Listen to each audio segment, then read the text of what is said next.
Quería aprovechar, supuestamente estamos todos acá y si no quedará grabado.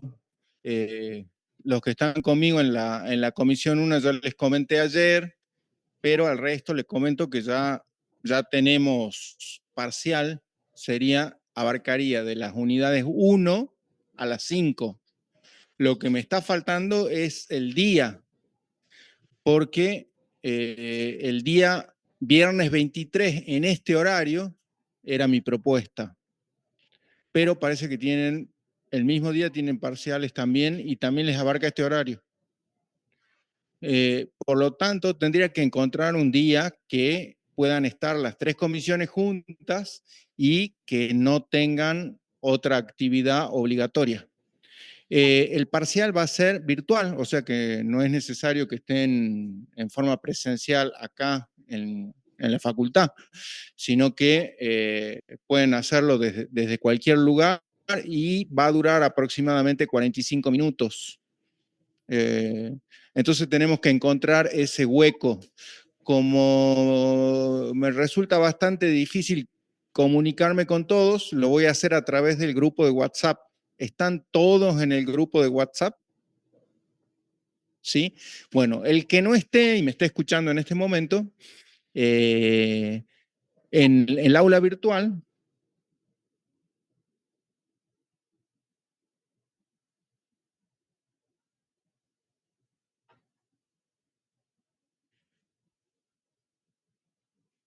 estamos solucionando problemas técnicos.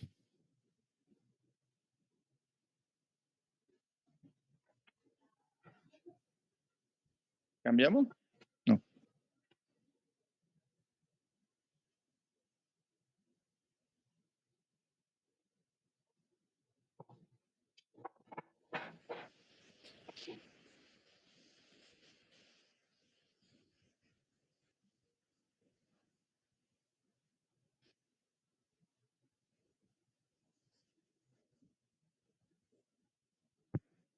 ¿Estaba bien?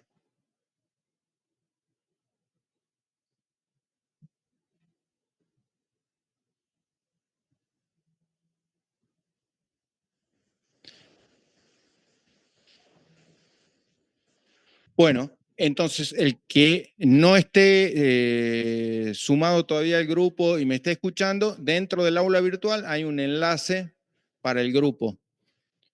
Ahí les voy a plantear algunas opciones y me contestan, pero sería bueno que tratemos de resolverla a más tardar el lunes de la semana que viene, para que no posterguemos tanto y se nos complique después acumulándose con otras cosas que tengan. Parciales van a tener ustedes esta semana, ¿entiendo?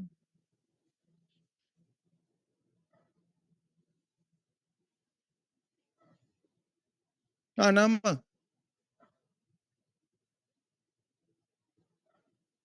Ah, podríamos tener. Ah, que me va a decir que no. Bueno, el 27 sería una chance. 30 sería, viernes 30. Lo que pasa es que el viernes, que supuestamente estarían todos juntos acá, no sé si tienen otra clase también. Este, bueno, yo les planteo ahí en el grupo y lo que sí les pido es que no se tomen una eternidad. Igual les voy a poner para que quede claro y concretemos esa fecha. Igual lo podemos hacer en cualquier momento porque mientras tengan conectividad se puede hacer. La advertencia que les hago, el examen es multiple choice. Van a tener que obtener un 80% del parcial para promocionar. O sea, cuando envíen les va a salir 8 y están adentro. Y 6 para regularizar. Sí,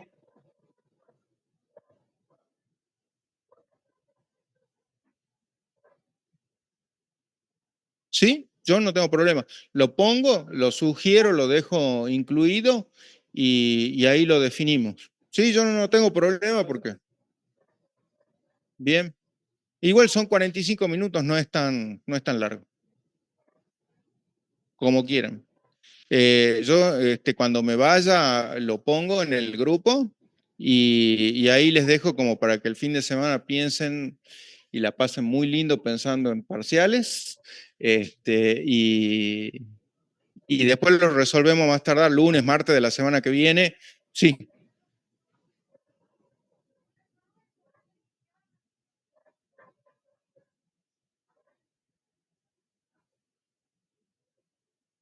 El parcial tiene las siguientes modalidades. Igual cuando yo lo ponga en el aula, les va a decir esto, les va a aclarar estas cuestiones, ¿no? Pero les voy adelantando, tiene la modalidad múltiple opción, se llama, donde van a tener un enunciado y van a tener que seleccionar una o varias. Cuando son varias, les va a especificar que son varias y van a poder marcar todas las que sean, incluso la totalidad de las opciones que tengan.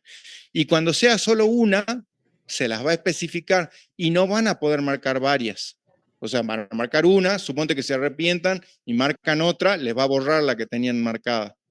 Después van a tener verdadero o falso, que es más sencillo, tienen que marcar una opción o la otra, y van a tener arrastre, es otra modalidad que se llama, que es un texto donde quedan espacios en blanco y ustedes tienen las palabras que faltan completar en ese texto, tener que acomodar. Yo decía con el mouse, ya me dijeron que sí, también pueden hacerlo con el celular. Que es como completar ese texto con lo que falta. Advertencia, el parcial es el mismo para todos, pero diferente. Es el mismo porque contiene las mismas preguntas, los mismos puntajes, las mismas opciones, pero a ustedes se les presenta individualmente de manera diferente. Claro, por decirle de alguna forma, o sea, a vos te puede salir la pregunta 1 y para él puede ser la pregunta 7. Después, cuando sean estas opciones múltiples, vos podés tener un orden y él puede tener otro. Digo a los efectos de no confiarse si por ahí la están haciendo conjunto en la 1, A, B y C, pum, y no es la misma 1 ni el mismo A, B y C. De todas maneras, van a tener tiempo para leer la pregunta, hacer el clip en la opción que entiendan que corresponde y hacer una revisión final del parcial. El parcial se les presenta pregunta por pregunta, no todo completo. Cuando terminan, antes de enviarlo, pueden revisar y modificar cualquiera de las preguntas. Les va a aparecer como pregunta 1, 2, 3, 4, 5, 6, 7, 8, 9 y con la individualización te la reabre. Te la reabre completa y la puedes cambiar. Claro, es que eso es muy importante, el tiempo es muy importante a no confiarse, es una prueba que hay que hacerla con velocidad. No sé el número de preguntas, pero sí sé el número de preguntas, pero no me las acuerdo, pero cuando les ponga ahora, les voy a poner el número de preguntas y todo como para que tengan más informados. En principio serían 45 minutos. Todavía no lo terminé de probar. Me falta probarlo con otra gente. Ya los probamos los profes, todo. Nosotros nos parece que está bien con 40, siendo generosos 45 por las dudas. Pero no puede ser mucho más porque si no directamente es una invitación a que digan, bueno, a ver, veamos la respuesta, que no tiene sentido. La idea es que fluya lo que ustedes han visto. Va a estar muy vinculado con lo que han trabajado en la práctica, ¿sí? Muy vinculado con eso. Si hay alguna cosa que no esté, seguramente se las va a dar la profe a comisión 2 y 3 y yo el jueves, si es que algo nos faltó.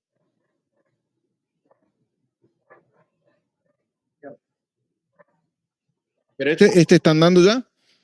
Bien, bueno, a no confiarse. Yo cometí el error de a la comisión mía, le dije fácil. Y ya fue todo una... No, es dificilísimo. No, no es difícil. no es difícil, pero lo que no quiero es que se confíen, o sea que si el nivel que ustedes tienen es el que han mostrado haciendo los trabajos prácticos, la van a pasar caminando. El tema es que muchas veces, y sobre todo porque no usan los foros, eso es algo que le comentaba a mi comisión, en cada unidad, yo les pongo una unidad, les ponemos una guía para el trabajo práctico y un foro. Ese foro es para que ustedes se expresen ahí al estilo WhatsApp, digamos. En la sección de avisos hay un instructivo de cómo usar esos foros. Puse el instructivo por las dudas, porque yo entiendo que ustedes lo tienen que manejar de taquito, pero al no usar ese foro ustedes, no nos abren la puerta para que nosotros los ayudemos en las cosas que van trabajando. Cuando ustedes están haciendo el trabajo práctico, se están contactando con la teoría y se están contactando con aplicarla a la pregunta concreta que está en la guía. Y en el caso que hay una bajada hacia un hecho hipotético, por ejemplo, la profe le puso casos de la provincia de Algarrobo, la provincia de Yuchán, ¿sí? Así, ese tipo de casos, esos casos están vinculados directamente con la teoría, solamente que hace una transferencia de lo general que ustedes van a tener en el libro o que les habrá explicado la profe a la cuestión concreta, que es el traslado específico donde ustedes trasladan lo que aprendieron en la teoría al caso concreto. Por eso es práctico. Si eso por ahí no se entiende o algo, está bueno que nosotros en el foro le podamos ir resolviendo las dudas, que capaz que se le presentan en ese momento y no en la clase, porque en la clase están, o por ahí no fueron a la clase, o por ahí en la clase están con otra cosa, o están pensando en otra cosa, o se olvidaron de esa duda que les surgió en ese momento. Entonces, esa utilidad tiene el foro, porque además es asincrónico. ¿Qué quiere decir eso? Que ustedes están trabajando el viernes a las 3 de la mañana, porque es el horario que tenían disponible para hacer el trabajo, y en ese momento dejan la consulta. Y obviamente que no se la vamos a contestar el viernes a las 3 de la mañana, o por ahí sí, capaz que justo estoy conectado a esa hora y se las contesto, pero si no, se las contestaré el sábado o el domingo, o contestar o encaminarlos respecto de cómo están viendo esas cuestiones. Hasta ahora, una sola persona creo que entró al foro y estuvimos como chateando, estuvo bueno para mí, porque me preguntó cosas que no entendía. Profe, ¿cómo viene la mano con la parte de intervención? ¿Puede hacerse esto? ¿Puede hacerse aquello? O sea, se sacó esas dudas concretas ahí y las pudimos resolver en el momento. Entonces está bueno. Todos tienen acceso a eso, o sea que todos van a poder ver esas consultas, salvo mi comisión que ya está dividida por grupos. Entonces, en mi comisión, solo los del grupo ese van a poder ver los intercambios que haga en cada grupo. El resto va a poder ver todo lo que conversamos con todos. Y después también tiene la utilidad de que si por ahí nosotros vemos que hay algo que les está faltando, podemos reforzarlo a través de algún texto. Entonces vemos que alguna cuestión está floja, que por ejemplo Hernández no alcanzó para comprender esto, y les puedo subir otra bibliografía específica del tema.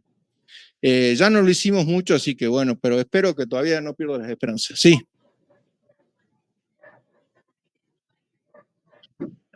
Ya, pásame el No, dinero. los prácticos son muy buenos, la verdad, están bien hechos. Vi los prácticos que corrigió la profe Emilce también, y también son buenos.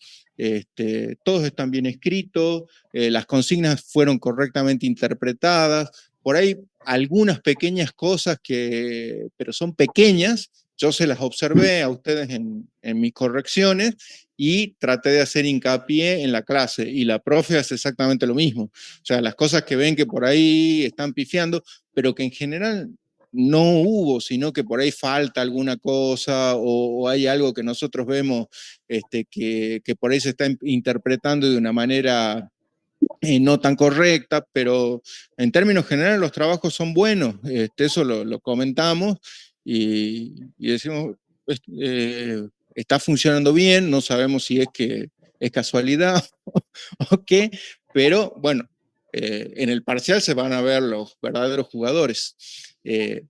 No tendría que haber problema, porque cuando ustedes hacen esa transferencia, si bien yo lo que pude observar en la mayoría de los casos es que hay elaboraciones personales, o sea que hay un trabajo, en muchos otros casos, bueno, pueden ser trabajos que ya estaban hechos, digamos, y solo extraigo, copio y pego. Es posible.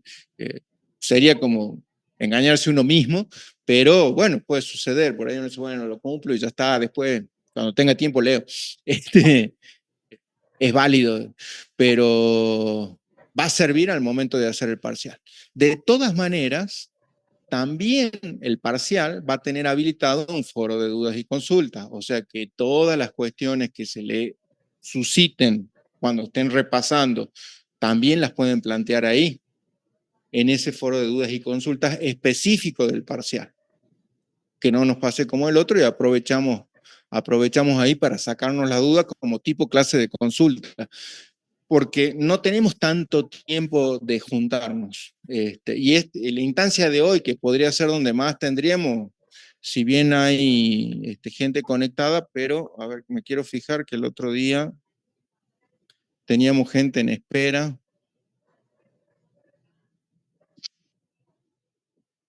Ahora aparentemente no.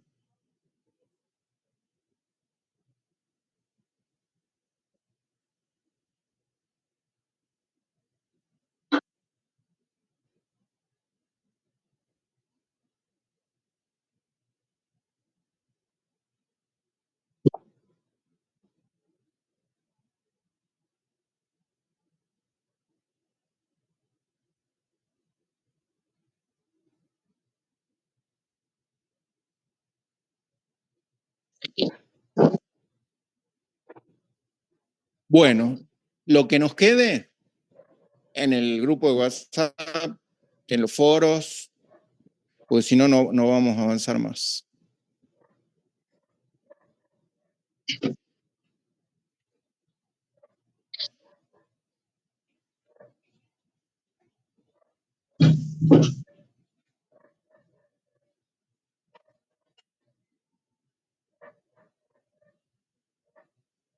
Bueno, dentro de lo que venimos viendo en las unidades que venimos abordando hasta ahora, habrán visto que hay muchas cosas que vuelven a presentarse enfocadas desde distintos puntos de vista. Una cuestión que es fundamental, hay fantasmas. Una cuestión que es fundamental es la cuestión de la separación de poderes o la distribución de competencias entre los distintos niveles de gobierno del sistema federal. Ya dijimos en reiteradas oportunidades que hay tantos sistemas federales como países han adoptado ese sistema federal, o sea, cada uno tiene sus particularidades. También hablamos bastante de nuestra inspiración por la Constitución de Estados Unidos, que sin embargo no es tal porque en muchos puntos tenemos diferencias y esos producen que los efectos que se producen de la aplicación de los distintos sistemas sea disímil. Sin embargo, siempre tenemos en cuenta ese antecedente o ese precedente para interpretar nuestras instituciones, de las cuales hemos trasladado varias, pero a su vez el sistema federal argentino se ha compuesto de propias instituciones y también se ha nutrido de otras instituciones de otros lugares del mundo que han conformado en definitiva un sistema particular que podríamos llamarle federalismo argentino.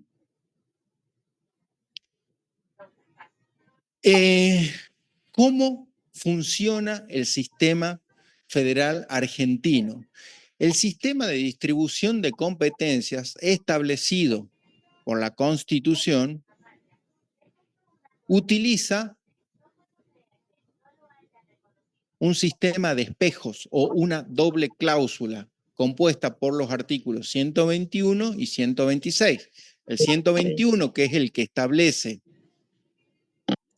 el esquema de distribución de competencias residual, en el que los gobiernos conservan todo el poder no expresamente delegado al gobierno federal. O sea, un campo de acción amplio e indeterminado. Amplio porque no está establecido expresamente en la Constitución, sino que es justamente lo que no se menciona,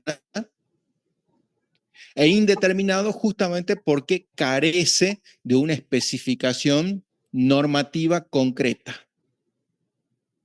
Mientras que las competencias que se le atribuyen al gobierno federal están determinadas y son precisas. Están dentro del texto constitucional. Por eso decimos que se trata de un poder que se compone de excepciones.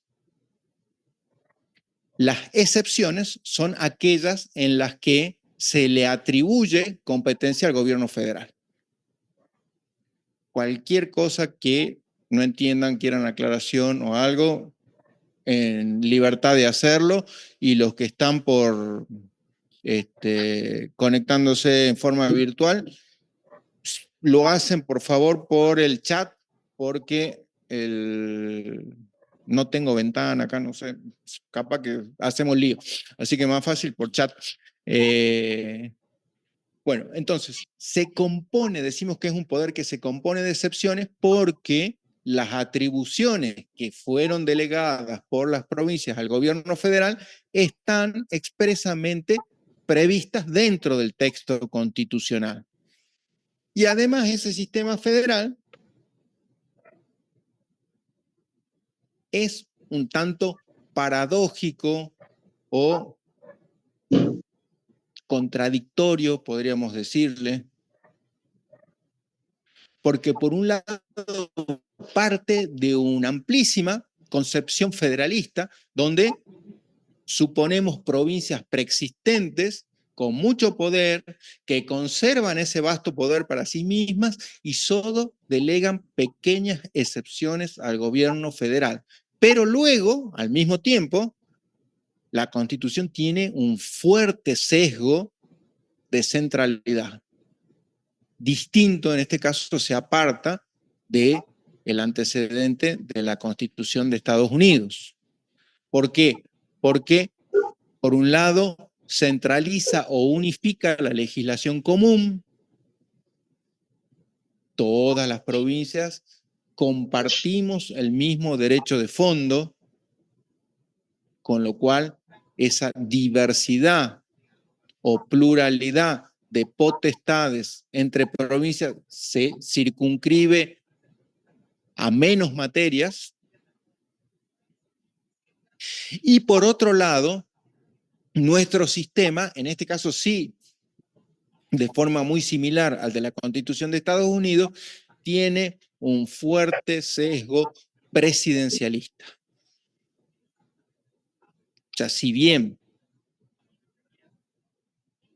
adopta un régimen republicano que consagra la división de funciones del poder, hay una marcada preeminencia en atribución de potestades al Poder Ejecutivo Nacional, un órgano unipersonal.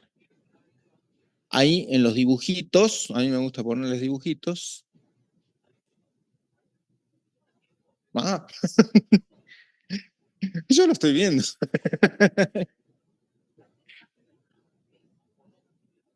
Ustedes me tienen que ayudar.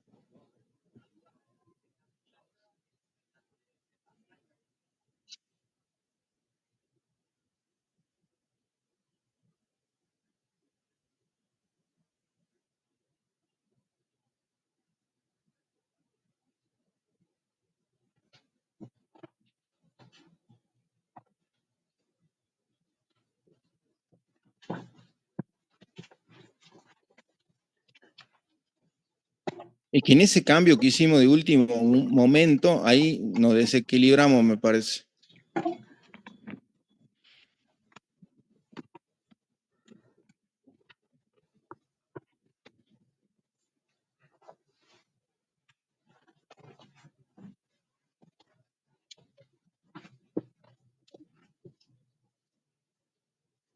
Emergencias.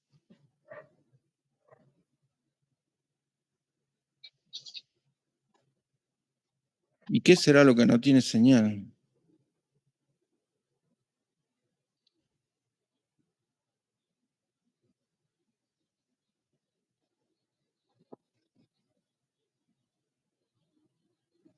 Acá me dice que respecto a la promoción, la resolución de la Escuela de Ciencias Jurídicas establece 7 para la promoción. Me gusta así que sean leguleyos. Por eso le dije, no es que es 8, es un 80% de las preguntas. Cuando ustedes vean el resultado, les va a salir 8 para que les salga esa cantidad. Si no, como tienen esa cantidad de preguntas, es muy fácil acceder, digamos, al esquema promocional. Y lo mismo se aprueba con 4, pero para que esté regular van a tener que llegar al 60%. Eso sí queda a criterio de cada cátedra. 80% les va a salir como si fuera un 8. No es que obtengan un 8, es más, cuando yo suba el listado, les voy a poner promocionado, regular, desaprobado. No les voy a poner nota porque la nota se va a componer de no solo de los parciales, sino también de lo que hayan trabajado en los trabajos prácticos, y recuerden que hay un coloquio final. Entonces la nota se va a componer de todo eso.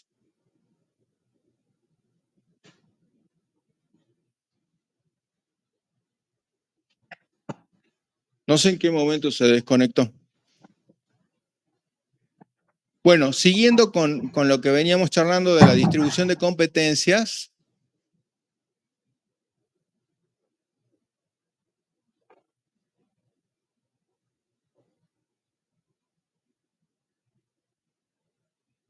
justo los dibujitos nos deschavaron que no pasaba nada.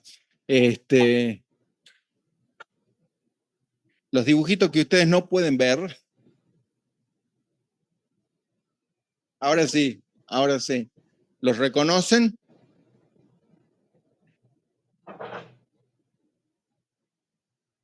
Mi fórmula de gobernadores viene gobernador y vice.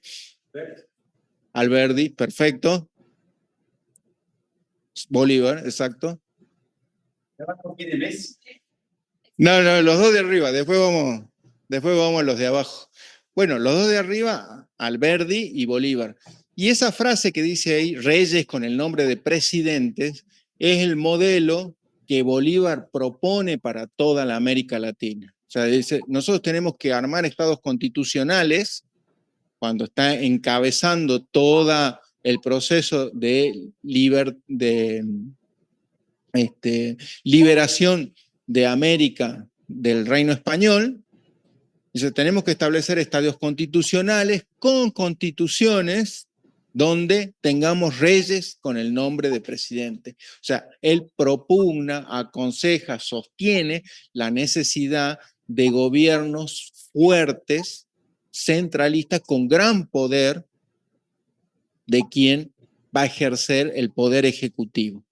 ¿Por qué? Por la situación. Hay una situación donde no había estabilidad política absoluta, y si bien se habían conquistado libertades en muchos de los territorios antes coloniales, seguía habiendo intentos por parte de los realistas de recuperar esas posiciones. Entonces es necesario en esta circunstancia histórica disponer de gobiernos fuertes, reyes con nombres de presidente.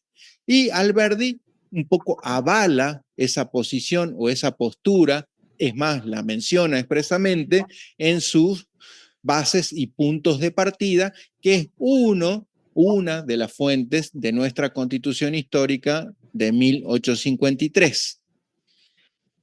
Entonces, existe esa dualidad. O sea, 121, 126 como cláusulas espejo, o sea, por un lado me quedo con todo, pero por otro lado me prohíbo muchas cosas, ¿sí? El 126 son las prohibiciones, los estados provinciales no pueden, ¿se acuerdan? Esa doble cláusula. Por otro lado, esa constitución en principio con un espíritu profundamente federalista, con mucho poder para las provincias, pero a la vez con un marcado sesgo centralista y presidencialista. No solo a través de las atribuciones que le da el presidente, sino también, por ejemplo, con el tema de la legislación unificada y común. ¿Esto de qué nos habla? Y ahí vamos a las otras figuritas, digo. Que esa distribución de competencias, al tener esta dualidad de posiciones entre posiciones por ahí extremadamente federalistas y otras extremadamente centralistas, es como que es un rompecabezas que le falta a alguna pieza. O sea, el sistema de distribución de competencias, si bien parece claro en la formulación de los artículos 121 y 126, al momento de aplicarlo, dadas estas diferentes orientaciones, federalistas y centralistas simultáneas, importa una serie de inconvenientes al momento de aplicar ese sistema de distribución de competencias. Por eso nos pareciera que está incompleto, que todavía falta incorporar algunas disposiciones que nos permitan interpretar de manera adecuada ese sistema de distribución de competencias. Pero a la vez, esa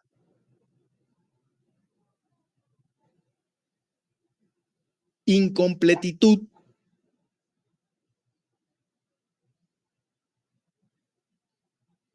puede llegar a ser virtuosa. Por eso está Messi.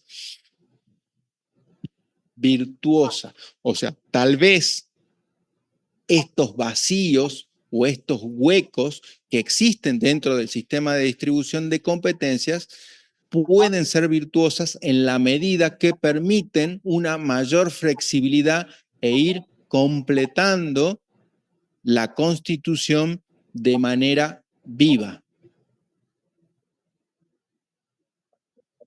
Ahora la vamos a ver en detalle y no, bueno, sería muy fácil.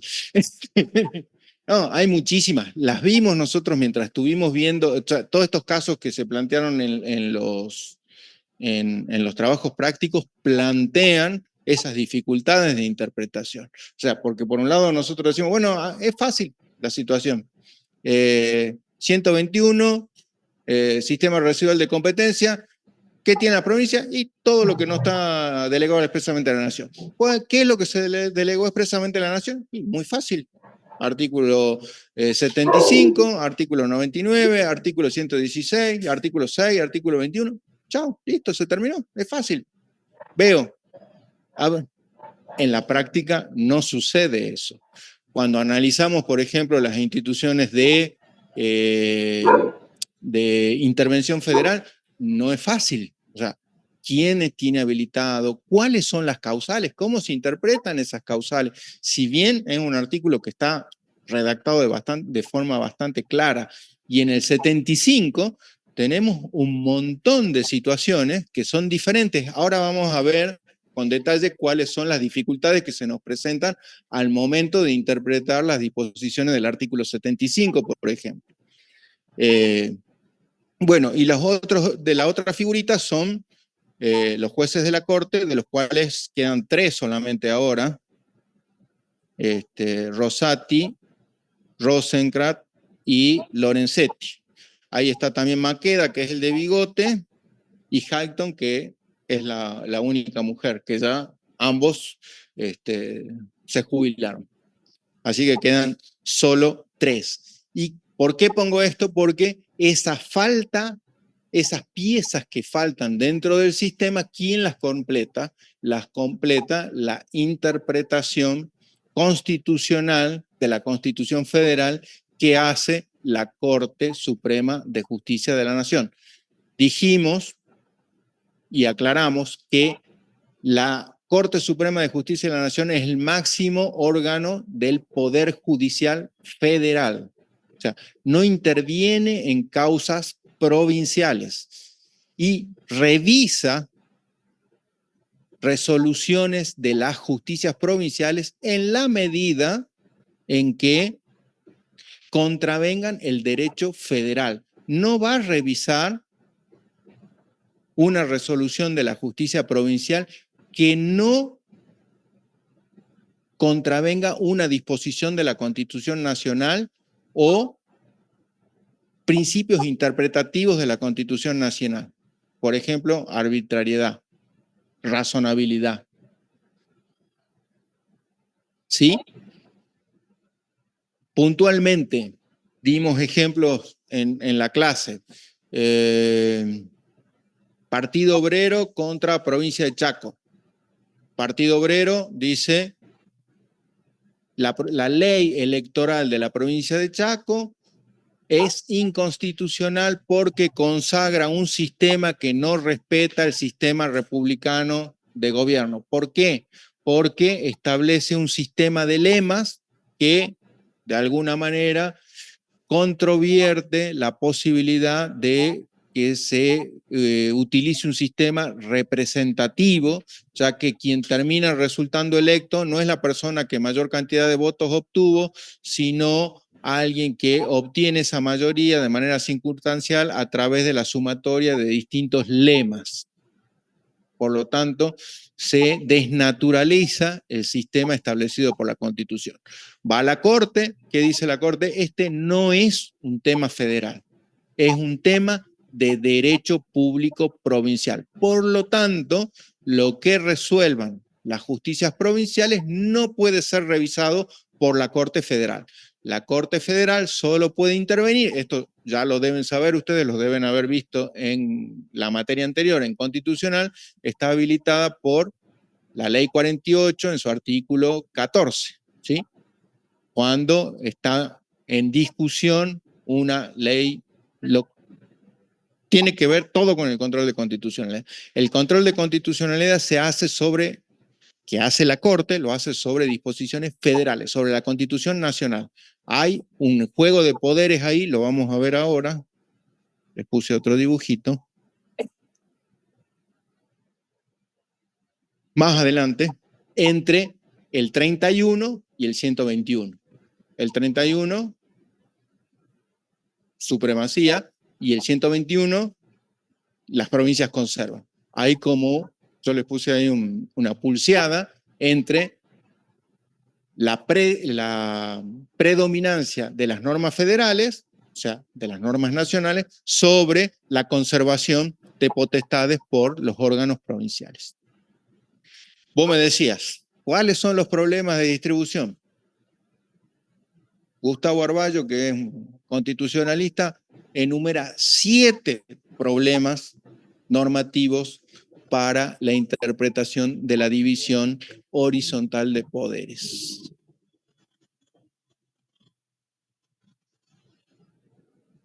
Problema 1. Heterogeneidad textual. ¿Qué quiere decir esto?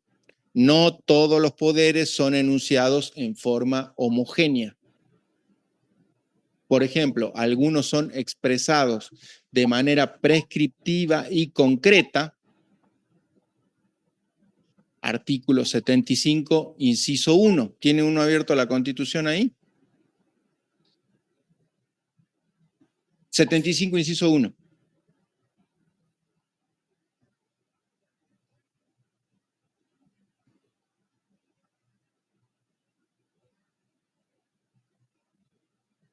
Hasta ahí nomás.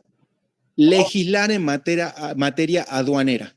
Es clara la prescripción, concreta, es una acción positiva. ¿A quién le corresponde legislar en materia aduanera?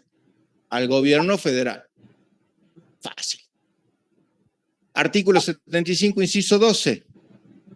Ya de manera más general, la cláusula de los códigos. Ya no está tan claro porque, si bien dice, en principio le corresponde a el gobierno federal legislar en materia de derecho común, le corresponde dictar el Código Civil, pero Al final deja una puerta abierta y dice, las provincias también pueden decir algo cuando la nación no lo haya hecho. ¿Sí? ¿Cómo dice el 75, inciso 12?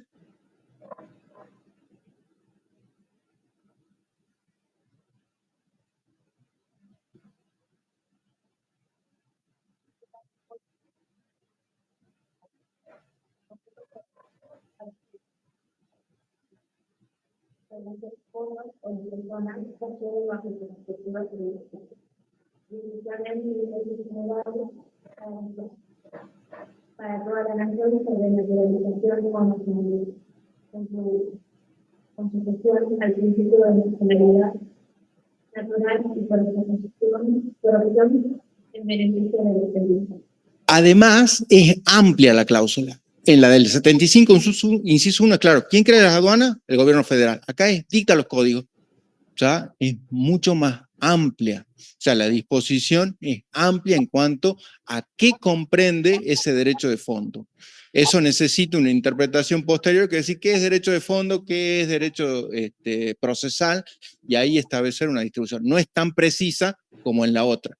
Ya puede haber, y de hecho hay muchos ejemplos de situaciones donde esa discusión de qué es derecho de fondo se produce. Por ejemplo, prescripción de tributos provinciales. ¿Es la prescripción un instituto de derecho común o es una potestad de las provincias correlacionada con su facultad no delegada de crear impuestos locales? Las provincias, ¿qué dicen? Bueno, yo en el 121 dije que me reservo todo el poder. Somos autónomos. Para ser autónomos necesitamos sustentarnos por nosotros mismos y eso implica la capacidad de poder crear nuestras propias contribuciones. Podemos crear impuestos y al poder crear impuestos por atribución constitucional, por ende, va de suyo que podemos establecer las normas vinculadas a cómo se cobran esos impuestos, entre ellos en qué términos prescriben las acciones para perseguir su cobro. Es un tema de derecho público provincial. ¿Qué dijo la Corte en la causa Filcrosa contra Municipalidad de Avellaneda? Dijo, la prescripción es un instituto de derecho de fondo, es legislado por el Código Civil y por lo tanto las provincias han delegado esa facultad en el gobierno federal y no pueden legislar respecto de esta materia. En Casa Casma, otro precedente, una de las integrantes de la Corte que falleció, la jueza Argibay, dijo, ustedes, las provincias, están discutiendo esto, pero ustedes tienen representantes dentro del Congreso. Si creen que la prescripción de tributos locales no es un instituto de derecho de fondo, sino es un instituto de derecho público provincial, ¿por qué no lo sacan del Código Civil si ustedes son los que aprueban el Código Civil? No sé. Bueno, lo escucharon. La escucharon y cuando se sancionó el nuevo Código Civil y Comercial, agosto de 2015, ¿sí? Cuando se sancionó el nuevo código, se modificó. ¿Por qué? Porque el nuevo código, con el paradigma de los derechos privados actuales, redujo los términos de prescripción liberatoria, o sea, aquellos que nos liberan de obligaciones. Y estableció que el término general de prescripción para obligaciones que corren por periodos era de 2 años. Los gobiernos provinciales casi le da un ataque porque la prescripción, o sea, el tiempo que tenían disponible para perseguir el cobro de sus impuestos iba a quedar reducido a 2 años, cuando la ex AFIP, ahora ARCA, tiene 5 años y contado de la manera que ellos quieren, porque tienen su propia ley de procedimientos. Entonces pusieron el grito en el cielo y trataron de todas maneras de modificar eso. Eso se modificó sobre tablas, en el tratamiento de la sanción del nuevo código. Hubo una moción en senadores, donde se dijo, señores, proponemos cambiar esto. Justamente la senadora por la provincia de Misiones, que está muy en boga ahora, y el que propuso la fórmula de modificación de los artículos del código fue el senador por la provincia de Jujuy. Entre los dos le cambiaron el código. ¿Y qué dice el nuevo código? Dice, la prescripción de las acciones es de tanto, salvo para cuestiones tributarias provinciales. Con lo cual, abrió una puerta, como lo sugería Argibay en Casa Casma, a decir, no, esta es una competencia que las provincias no delegaron. No es un instituto de derecho común, como dijo la Corte en Filcrosa, sino que es un instituto de derecho público provincial, atado indisolublemente a la facultad de crear imposiciones. ¿Cuál es la resolución actual de la Corte? No hay. No hay. No resolvió todavía ninguna causa en la que se discuta esto. Sí resolvió causas posteriores a la sanción del código, por ejemplo, Volkswagen contra Provincia de Misiones, pero lo hizo siguiendo el precedente Filcrosa, diciendo que se haya modificado el código no implica que rija para situaciones que se originaron con anterioridad. Entonces, como esas determinaciones de impuestos se habían originado antes de la modificación del código, dijo la Corte, voy a aplicar el código viejo. Por tanto, no voy a tomar este. Por tanto, no se pronunció sobre esa nueva disposición. Podría decir que es inconstitucional o podría habilitar que sí, que las provincias conservan esa facultad. Hasta ahora no lo sabemos con certeza. Por supuesto, hay dos posturas muy fuertes, la llamada privatista, que dice, no, la prescripción es un instituto de derecho común, las provincias delegaron en el 75, inciso 2. Y la otra, publicista, que dice, no, ¿cómo vamos a hacer eso? Además, hay una cuestión de desigualdad evidente. ¿Cómo la nación puede fijar los términos de prescripción que se le den la gana y las provincias no? No tiene sentido. Si fuera así, también la AFIP tendría que cobrar por el Código Civil y Comercial, pero no, porque como las normas de la AFIP la por el Congreso, pueden modificar las disposiciones del Código Civil. Con esto, ¿qué les quiero decir? Esa disposición del 75, inciso 12, que supuestamente es sencilla, a la hora de interpretarse no está. En una atribución exclusiva del gobierno federal. O sea, no quedan dudas que es exclusiva, pero ¿qué es lo que comprende? Ya es más difícil. La que sigue, facultades de promoción, fomento, que también están en el 75, ahí ya estamos hablando de poderes concurrentes. ¿Cómo? Fomentos. ¿Estoy bien o no? No sé. 18 puede ser, o 17. La degradé, pasó de vicegobernadora a asistente de lectura.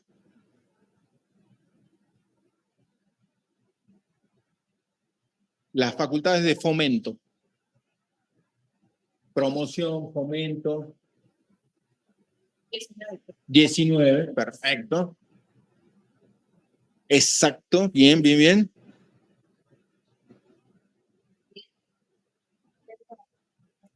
No, esa es, la del 18. La del 18 es. Promover la economía es una facultad concurrente. O sea, la puede llevar adelante tanto el gobierno federal como los gobiernos subnacionales. Entonces ahí esa delimitación también, esa formulación también es heterogénea, porque da una amplitud, no dice cuánto le corresponde a cada uno. Yo les puse esto también porque está también bastante de moda, porque se anunció que se va a dejar sin efecto algunos aranceles a productos tecnológicos. ¿Me escuchan? Están estudiando mucho. Están estudiando mucho, no se enteran de las cosas. Uno de los anuncios que hubo estos últimos días, no sé si fue el lunes o martes, la verdad no recuerdo bien, fue, bueno, vamos a una de las medidas que va a tomar el gobierno a fin de abaratar la tecnología es sacarle los aranceles que tienen las mercaderías importadas para su ingreso. De esa manera se va a abaratar. Eso conlleva como contrapartida que están ahora de paro todos los trabajadores del área Tierra del Fuego, donde tienen un sistema de promoción, fomento, creado por el gobierno federal a través de una ley, por el cual tienen condiciones especiales para la fabricación de elementos electrónicos. Ustedes se han comprado por ahí. Bueno, en los celulares no aparece, en los teles sí está ese loguito que tiene ahí. Entonces, al ponerle fuertes aranceles a los productos importados, genera que los productos nacionales sean competitivos. O sea, un tele, póngale, que fabricado en China sale 100, capaz que acá sale 150. Entonces, si nos traen los dos, ¿nosotros cuál vamos a comprar? El chino, obvio. O no, por ahí yo soy muy nacionalista, digo, no, voy a comprar el argentino sí o sí.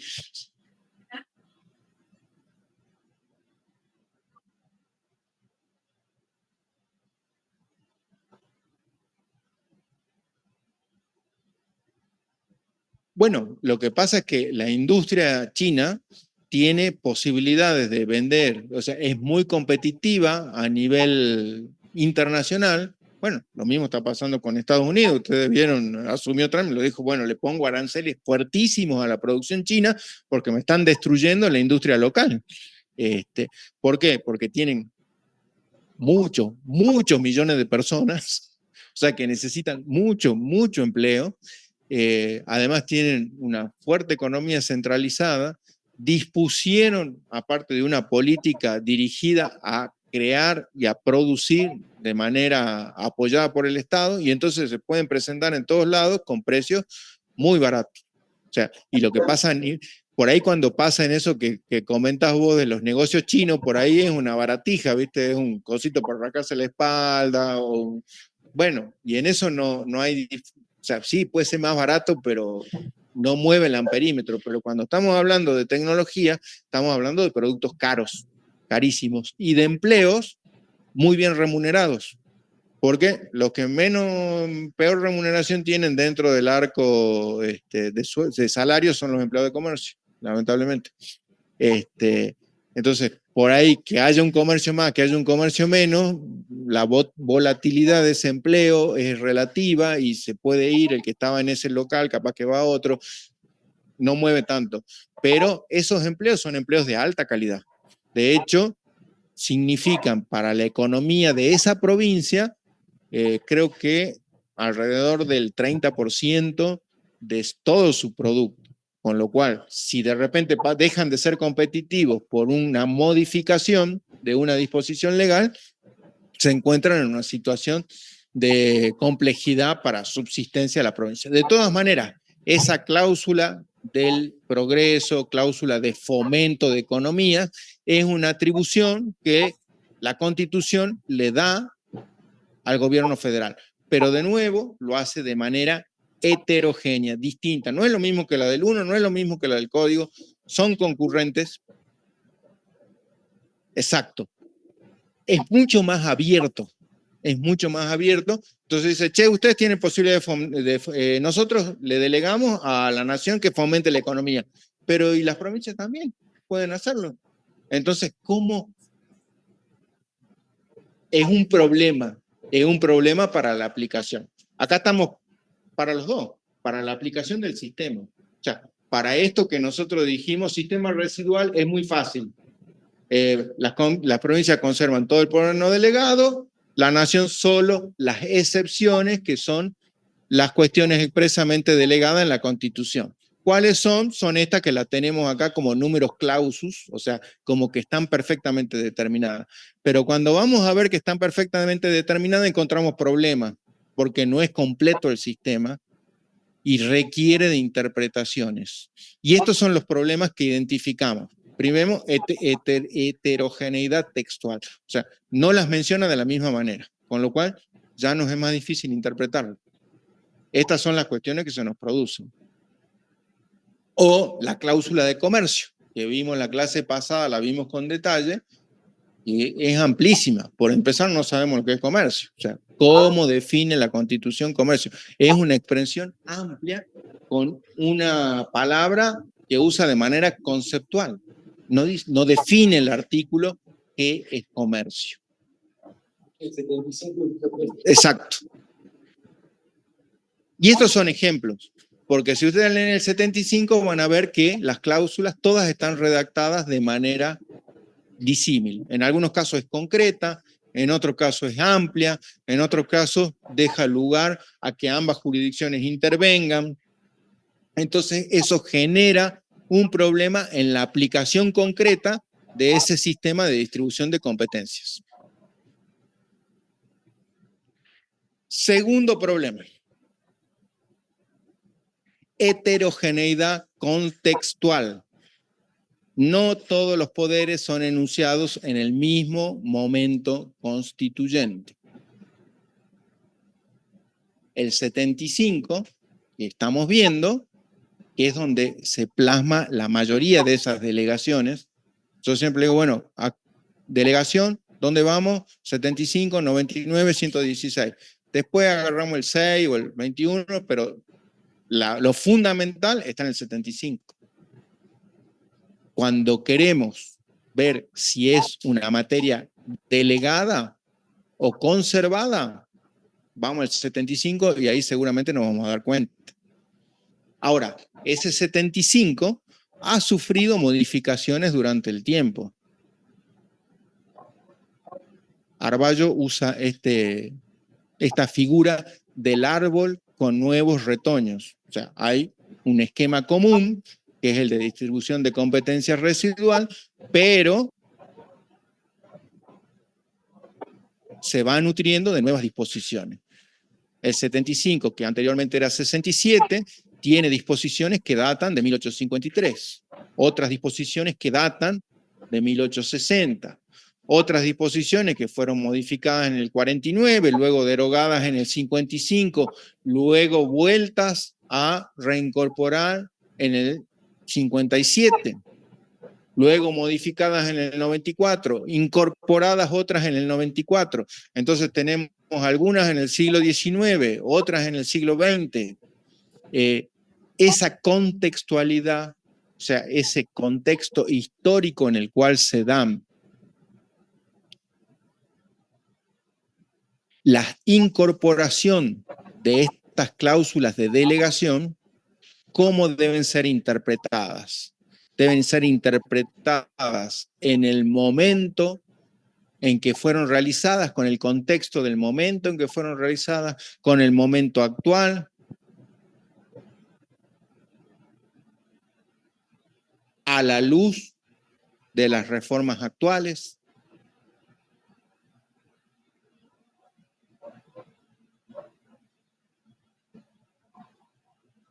Es otra dificultad más que se nos presenta al momento de aplicar este sistema de distribución de competencias.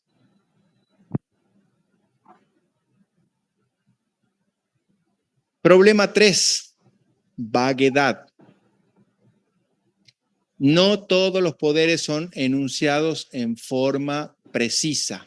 En algunos están establecidos de manera cerrada, o sea, no dan lugar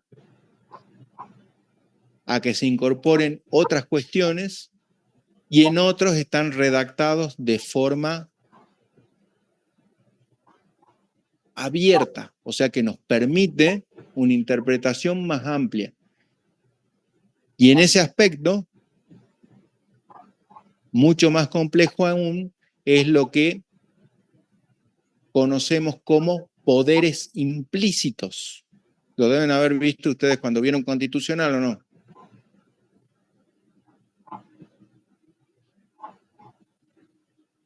No, eso está en el 75, inciso 32 o 33, no me acuerdo bien.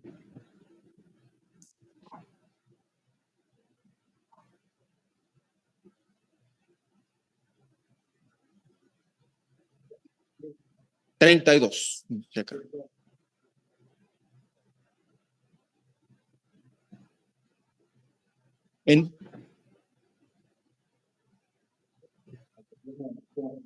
Bien, entonces esa cláusula, que en las otras venimos, el gobierno federal puede hacer esto, el gobierno federal puede dictar códigos. Bueno, es un poquito amplio y indeterminado, pero sí, pero dice puede dictar códigos. En el otro dice puede crear aduanas, bueno, eso está más claro y concreto. En otro dice puede fomentar la economía de los distintos lugares del país, bueno, amplísimo. Y así voy viendo, puede crear impuestos, impuestos directos o indirectos. Bueno, ¿qué son directos? ¿Qué son indirectos? Todas son dificultades, pero en este caso, en el 32, con esta cláusula de poderes implícitos, dice, además de toda la atribución de competencias que le establezco de manera determinada, también puede crear toda la legislación necesaria para poder poner en funcionamiento los poderes antecedentes. O sea, abre mucho más el espectro, es una cláusula abierta, porque me da la posibilidad de ir ampliando a muchas situaciones diferentes que no necesariamente están contempladas de manera expresa en la propia Constitución.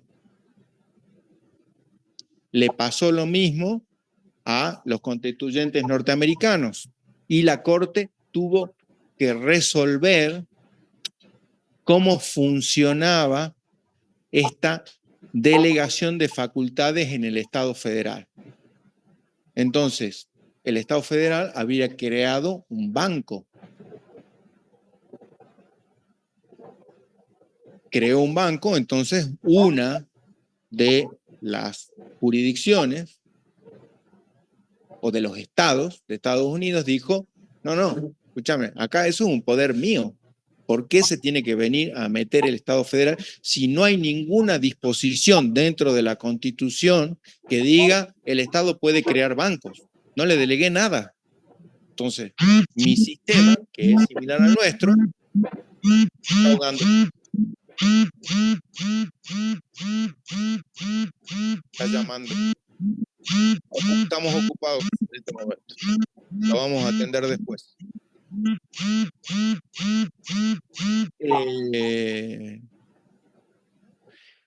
Entonces, el que tiene el mismo sistema residual, dice, ¿en qué momento nosotros, Estados Unidos, te delegamos a vos, gobierno federal, la facultad de crear bancos? En ningún lado, no dice nada.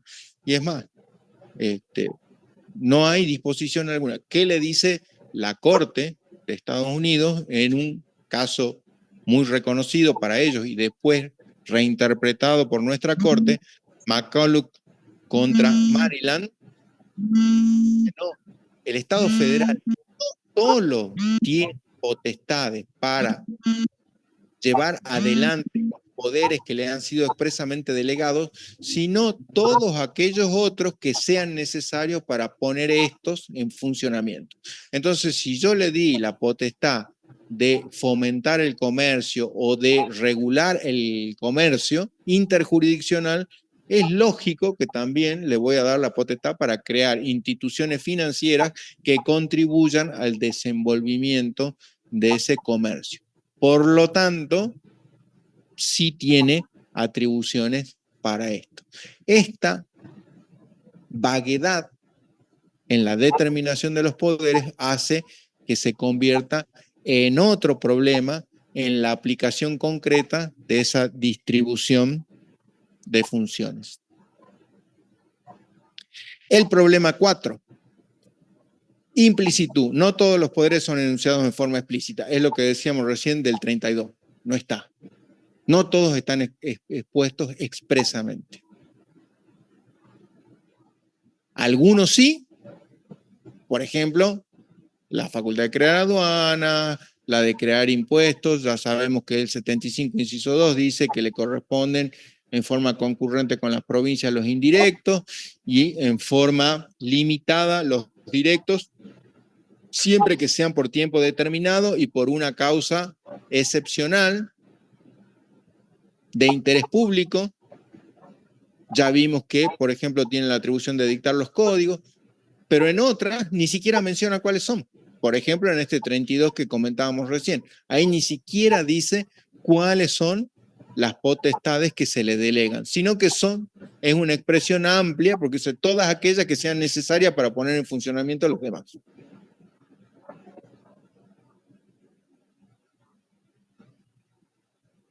Problema 5. Concurrencia. No todos los poderes son enunciados en forma excluyente. Es cuando ambas jurisdicciones tienen potestades sin distinguir en qué forma proceden para regular una misma cuestión. Por ejemplo, en el 75, inciso 2,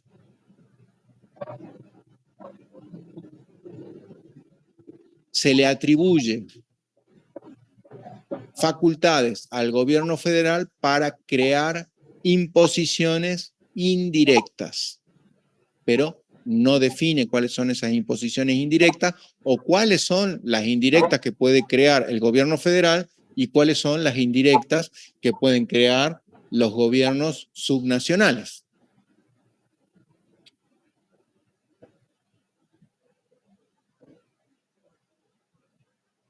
Dos. Estos problemas por lo general se dan en las redes concurrentes, ¿no? En las concurrentes es más difícil, pero también en las otras. Por ejemplo, en la del código, lo de los códigos también se da, y en la de cláusulas implícitas se da muchísimo más. Muchísimo más. En la de los concurrentes es difícil porque tenemos distintas formas. Ahora vamos a ver unas formas de interpretar las concurrentes. ¿Qué significa que sean concurrentes? ¿Que los dos pueden hacer lo que quieran? Sí. Pero ¿y si los dos intervienen? ¿Cómo marida esa intervención de ambas jurisdicciones? Por ejemplo, en materia ambiental, vamos a ver más adelante, ¿no? Pero por ejemplo, en materia ambiental, ¿es una facultad concurrente? Sí, clarísimo. O sea, ¿qué quiere decir? Que tanto la jurisdicción federal como la jurisdicción provincial o subnacional pueden dictar normas o regular respecto de esta materia. ¿Cómo se hace?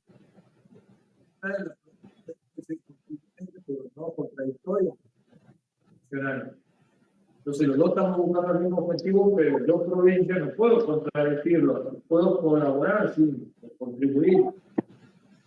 Bien, es lo que dice la Corte, pero lo tiene que completar, ¿sí?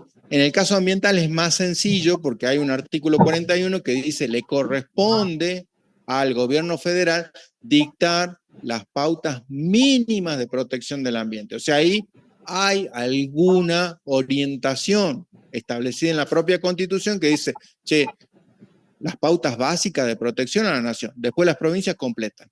¿Y qué pueden hacer las provincias? Aumentar, incorporar, nunca soslayar las pautas mínimas de protección que dispone la Constitución Nacional. Pero aún así eso no funciona de forma tan sencilla.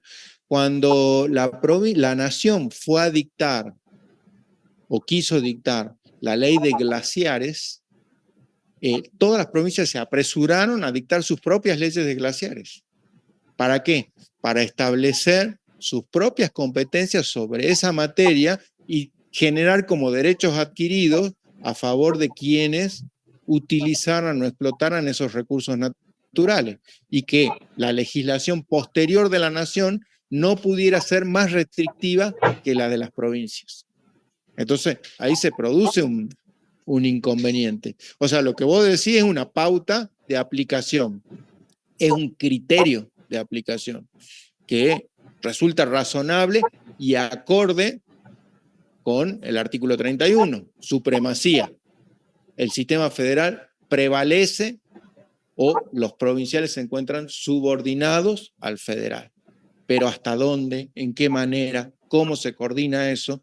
Eso es lo que importa cierta dificultad dentro del funcionamiento de este esquema de distribución de competencias. Dificultad que, dice Arballo, puede ser virtuosa, porque esa falta de completitud puede generar soluciones adecuadas a los tiempos, consensuadas, concertadas, podría llegar a funcionar mejor, no que todo esté exactamente determinado.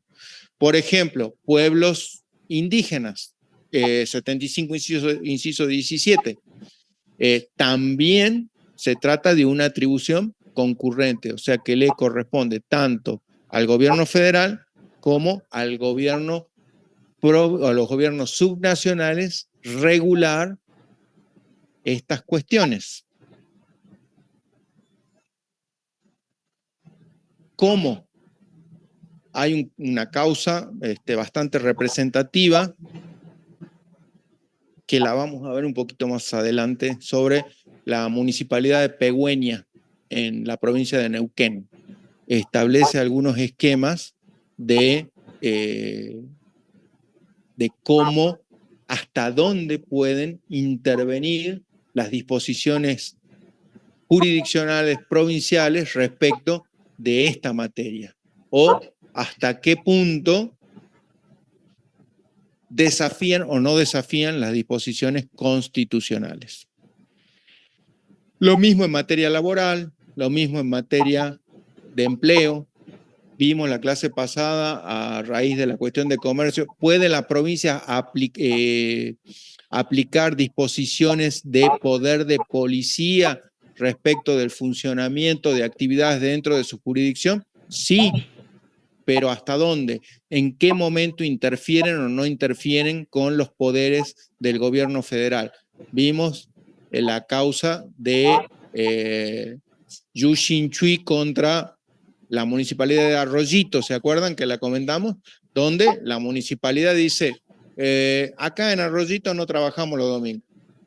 Y el coreano, chino, no me acuerdo qué era, le dicen, no, pero escúchame, si este artículo 31 de la Constitución, vos no podés modificar, es la cláusula comercial que comprende toda la organización del comercio, es una atribución delegada por las jurisdicciones locales a el gobierno federal. Vos no podés, municipalidad de Arroyito, decirme si yo puedo hacer trabajar a la gente el domingo.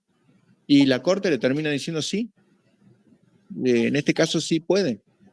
Sí puede porque esa concurrencia le interpreta de una manera donde es deferente a la potestad local sobre ciertas condiciones. No es fácil de hacerlo. Y aparte, les comentaba yo, unos años antes, Disco contra provincia de Mendoza, la Corte interpreta otra cosa y dice, no, la provincia no puede intervenir en esto. Está bien, tiene poder de policía sobre todas las actividades comerciales que se desarrollen dentro de su jurisdicción, pero sin alterar, que es lo que vos decías un poco, sin alterar las disposiciones federales. Si con el poder de policía yo digo que no se puede trabajar el domingo y hay una ley federal que no establece esa limitación, está interfiriendo en los poderes federales. Y otro dibujito que les puse ahí, actividades eléctricas, mucho más todavía. Es una actividad comercial. Cuando vimos cláusula de comercio dijimos que es una disposición amplia. Entonces el transporte de energía funciona. Por lo tanto, hay una ley de generación de energía, una ley federal, 15331 creo que es el número, si mal no recuerdo, establece todo el régimen de funcionamiento de producción y transporte de energía a nivel interjurisdiccional. ¿Qué implica eso? Implica, por ejemplo, que las provincias pueden ejercer su poder de policía respecto de esta actividad dentro de su jurisdicción. Sí, tendría que poder, pero ¿hasta dónde? Por ejemplo, ¿pueden las provincias crear imposiciones, gravar la actividad de esas empresas dentro de su jurisdicción? ¿Qué dice la ley? En la medida que no interfiera en la actividad. ¿Qué es que no interfiera?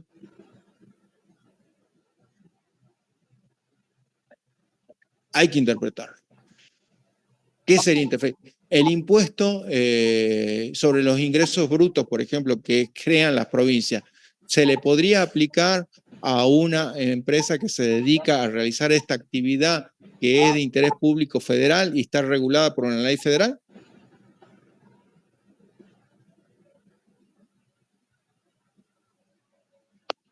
Eso lo interpretó la Corte y dijo no.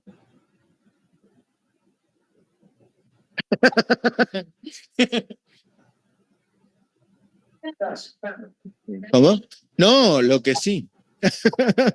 No, lo que estamos viendo es la dificultad en la interpretación. Nosotros estamos dando reglas y estas son reglas como más precisas y más complejas. O sea, estamos profundizando un poco sobre lo que vimos en los trabajos prácticos. Yo les dije, vamos a ir a lo del trabajo práctico, donde las cuestiones están planteadas de manera más sencilla, ¿sí? Pero bueno, también la idea es que avancemos un poquito, no nos quedemos con el manual, sino también veamos algunas dificultades, nos generen ruido en la cabeza.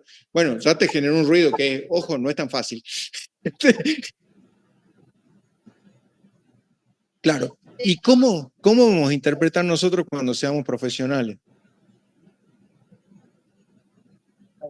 Bueno, ahí vamos a tener, primero, tenemos una responsabilidad que va a ser representar a otros. No vamos a defender nuestras propias causas, sino vamos a defender causas de otros. O vamos a actuar, por ejemplo, para el Estado. Por ejemplo, vamos a tener que determinar si le podemos crear un impuesto a esto, sí o no. Y por ahí puede ser muy fácil decir, ese, le metamos nomás. Claro, pero después si perdemos, hay que pagar costas. Y imagínense lo que paga una empresa de estas, muchísimo. Si perdemos, vamos a tener que pagar muchísimo. Y después cuando ustedes vayan a poner, che, ¿quién dijo que le creemos el impuesto? La doctora. La doctora fue. Doctora, ¿cuándo se le ocurrió a usted grabar esto? Bueno, entonces todas esas cuestiones, nosotros, ustedes, cuando vayan a ejercer la profesión, las van a sopesar.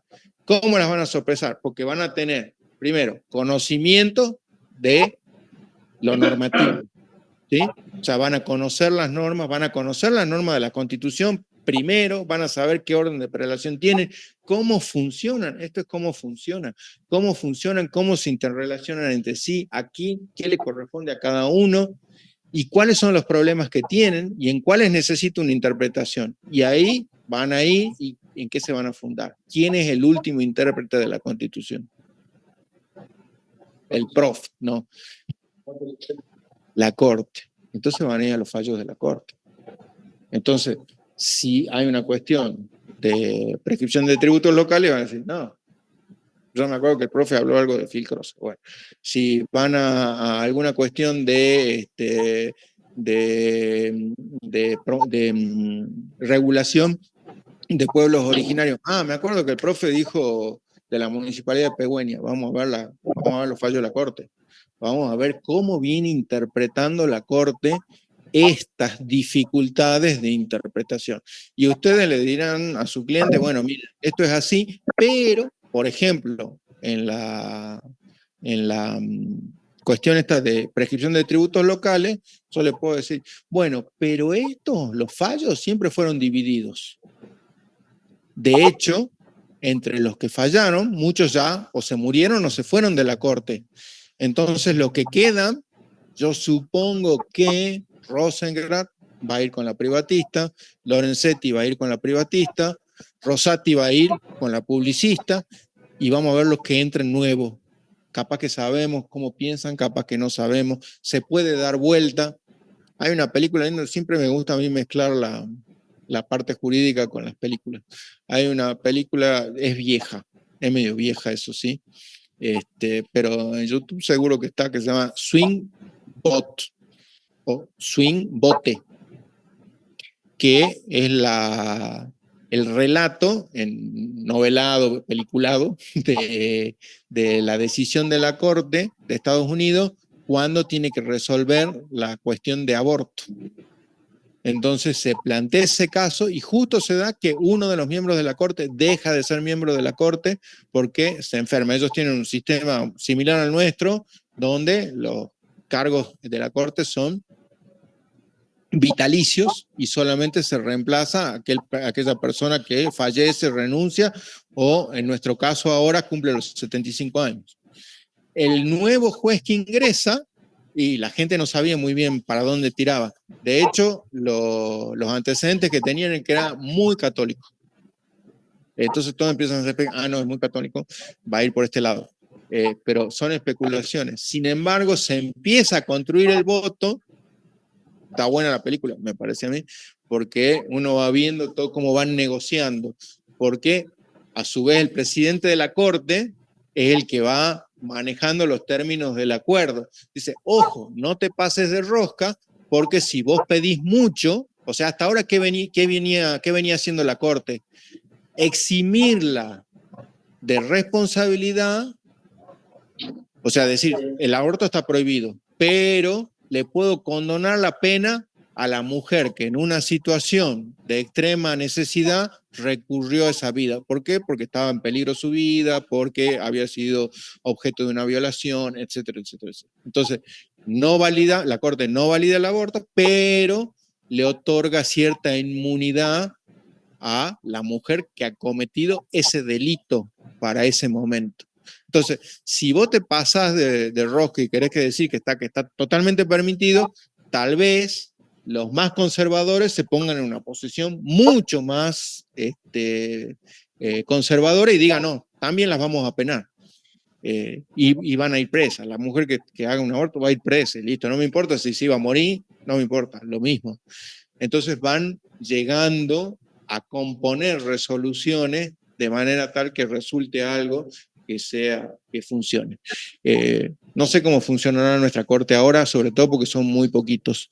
Y la verdad que no da muchos indicios de estar funcionando demasiado bien. Pero bueno, es un esquema. Problema 6. Relatividad de los criterios de prelación.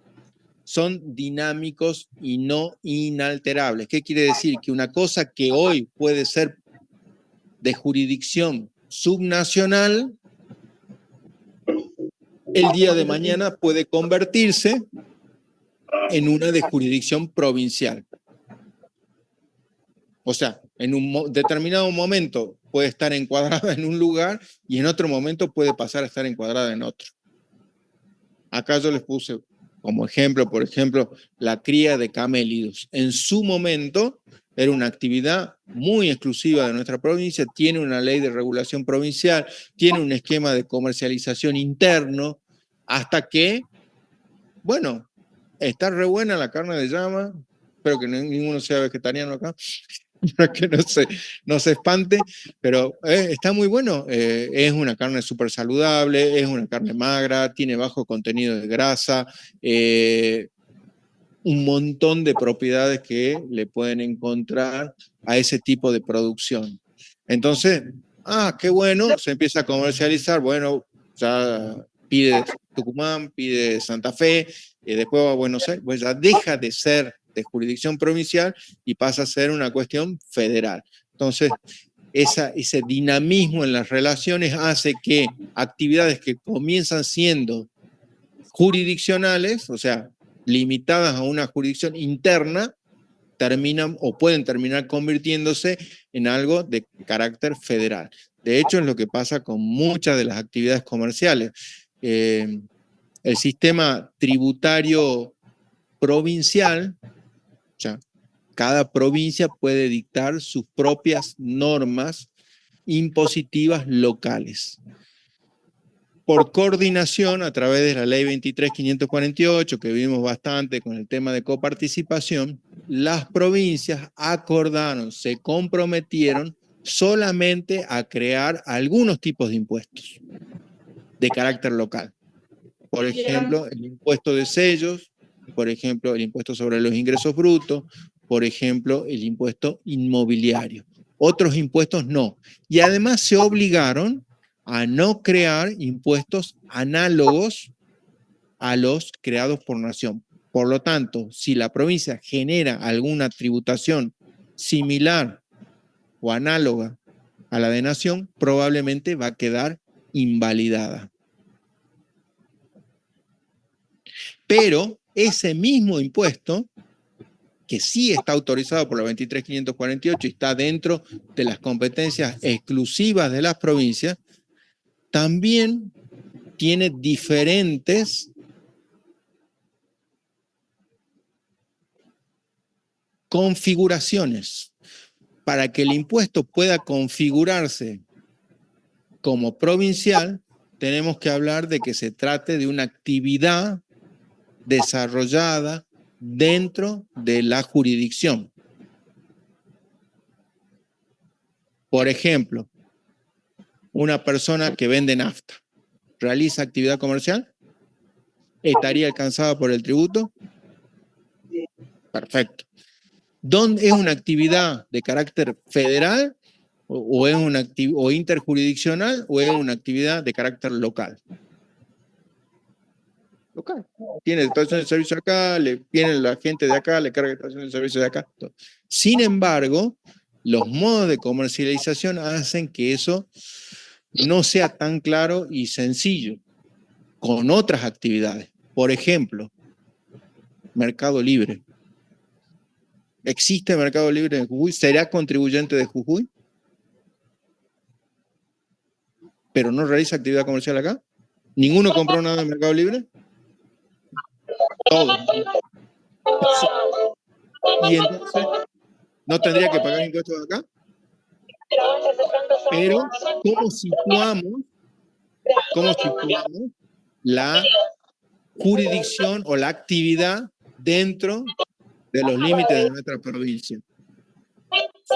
Se resolvió de manera interpretativa diciendo, bueno, constituye actividad dentro de la provincia la presencia digital significativa.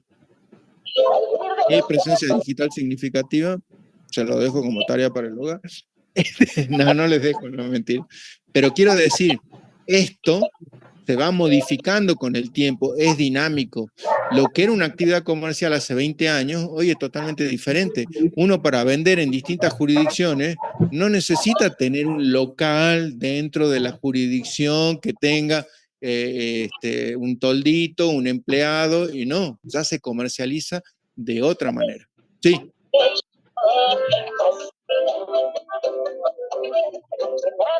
Bueno, pero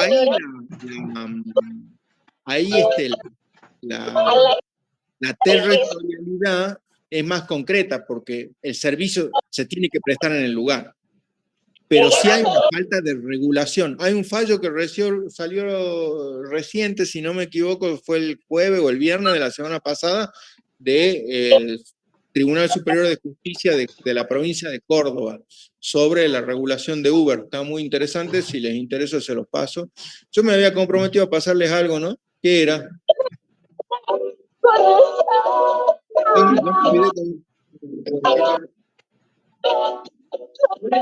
Me olvidé.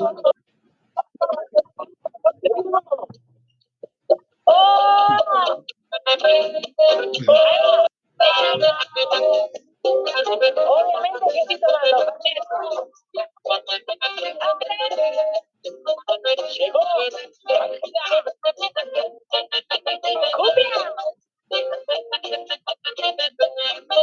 ¿Sabías que te amo?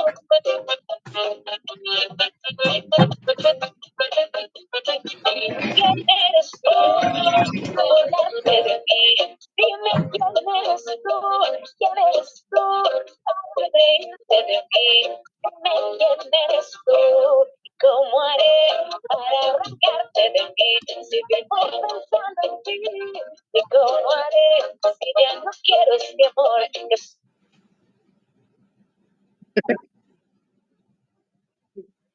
Era injusto, nosotros estamos acá y ellos están ahí. Significativa. En definitiva, es un ejemplo, ¿no? Es para que... Bien. Presencia digital significativa. Lo que quiero decir es que se modifica y hay... tengo que volver ahora.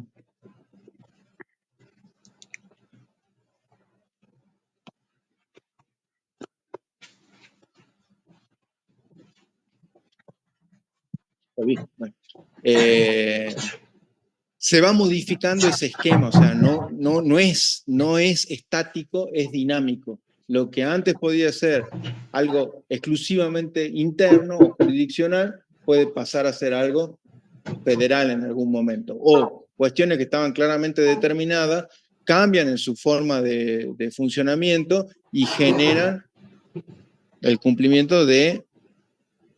El caso del ministro, profesor. ¿Por qué?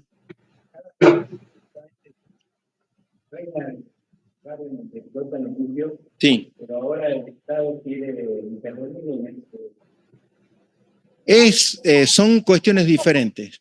La cuestión de los recursos naturales, de la propiedad de los recursos naturales, fue discutida durante mucho tiempo entre los gobiernos subnacionales y la nación.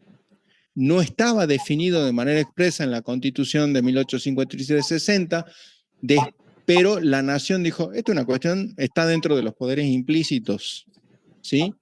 En el ahora 32, a nosotros nos corresponde.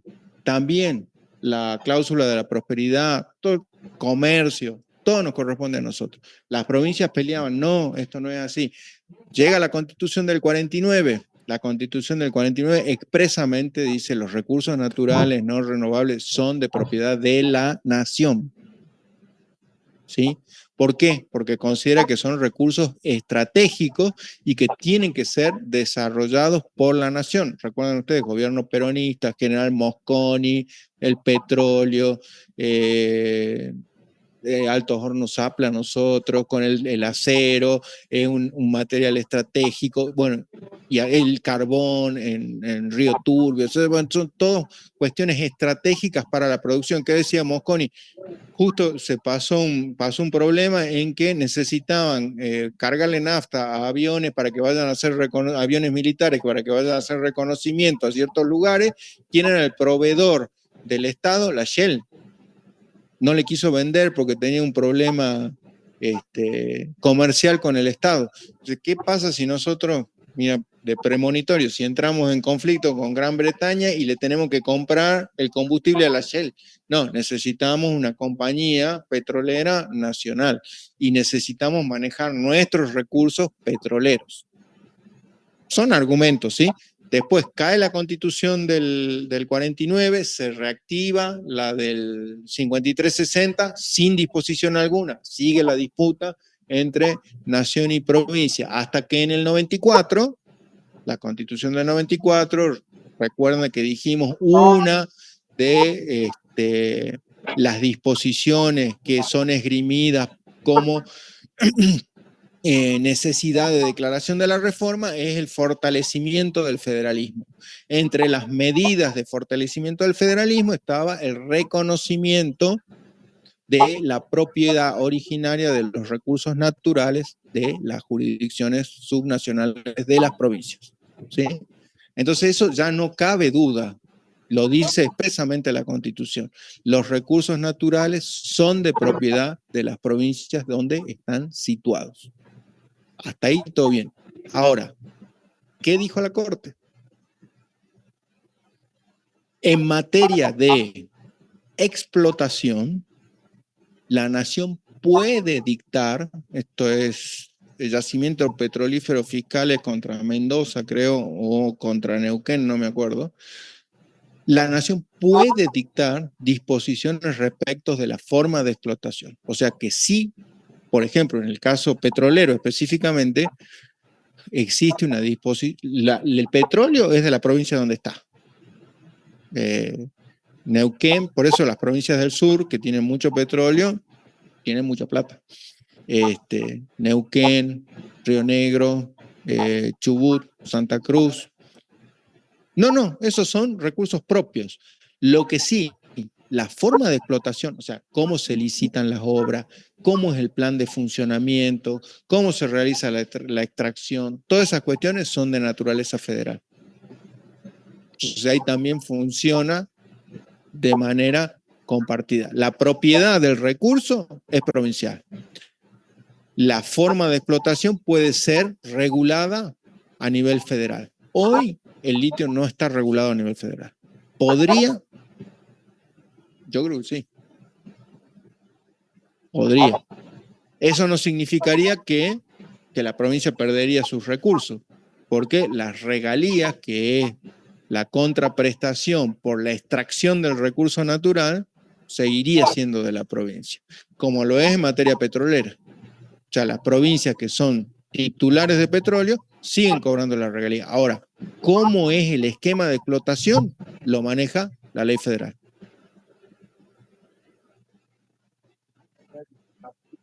Exacto.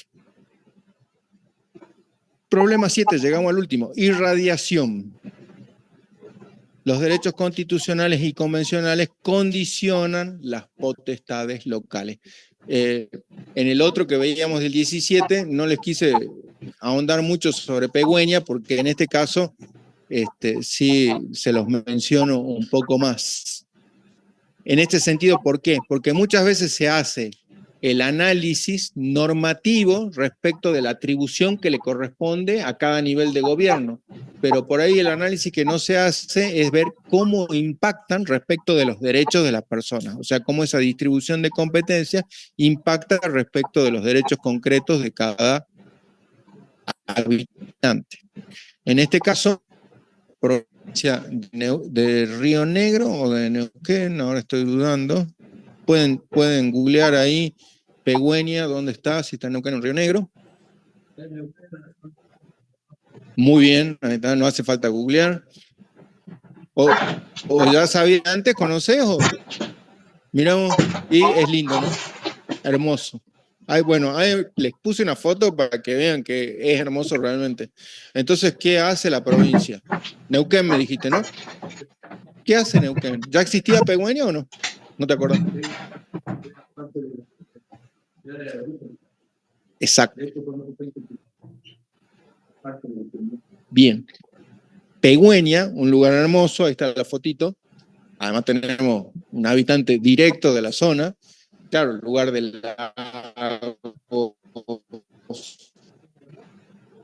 montañas. La provincia crea un municipio dentro de ese lugar, habitado todo por comunidades originarias. Y crea un municipio, el municipio de Pegüeña. Las comunidades cuestionan esa creación porque dicen, no, nosotros somos los que vivimos acá, tenemos derecho, artículo 75, inciso 17, tenemos derecho, y no puede la provincia crear un municipio en contraposición a disposiciones federales. ¿Cuáles serían esas disposiciones federales?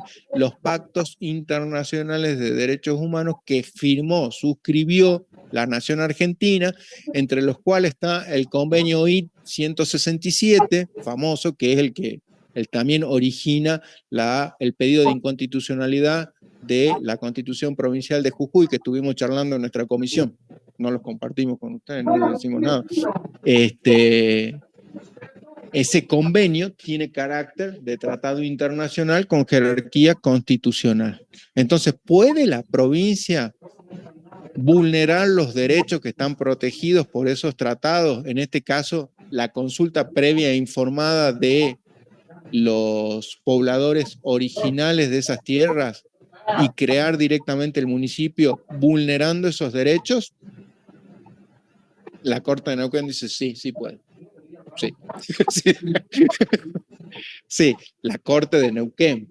Sí puede, ¿por qué? Porque es una atribución del derecho público local crear municipios. La Constitución de Neuquén dice que nosotros podemos crear municipios dentro de nuestra jurisdicción.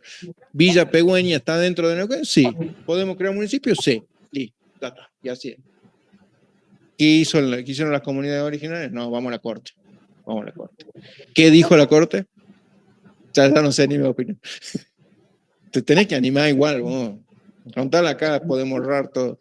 El problema es cuando ya sean abogados y ahí sí erramos, ya sonamos. ¿Qué dijo la Corte?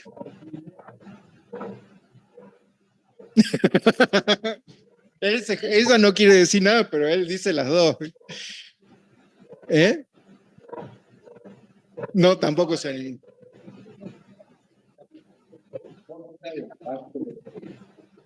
Y la Corte fue medio. Tampoco es que la Corte así. Dijo que sí tiene facultades, pero que no puede violar los derechos. Y que en este caso los había violado. Pero que no podía dejarse, o sea, que le hacía lugar al recurso presentado por las comunidades, pero que no dejaba sin efecto la creación del municipio, porque ya estaba funcionando con autoridades, o sea, una cosa así medio. Pero bueno, en definitiva, esta atribución irradia y también a los derechos de los particulares. Y eso también genera dificultades en la interpretación. Esto es lo que yo les decía de la naturaleza de estos problemas, que es una pulseada entre el 31 y 121. O sea, hay una tensión natural en el sistema entre la cláusula de supremacía constitucional, que dice las normas constitucionales son superiores, supremacía federal, y la del 121, que dice, no, che, las provincias tenemos todo el poder no delegado expresamente. Eso se produce. Y ahí les ponía yo algunos elementos como para resolver estas cuestiones. Eso que te preocupaba a vos, no, profe, no me lo pongan en el parcial porque no sé cómo resolverlo, cómo voy a hacer. No estoy preparada. No va esto en el parcial, no se preocupen, pero sí o sea, en el parcial va lo teórico, que lo teórico es lo que resolvimos correctamente. Yo lo que les estoy planteando es que, bueno, sí, lo teórico está buenísimo, está muy bueno que lo sepamos, es fundamental, es de base.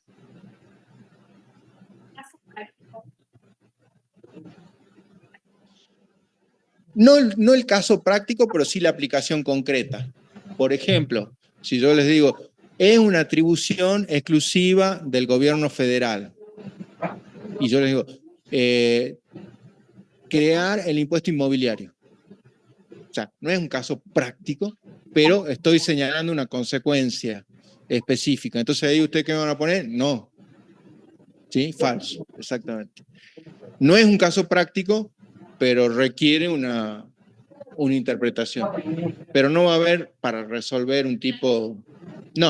No, pero sí la aplicación. Los prácticos son muy orientativos de lo que va a pasar en el parcial.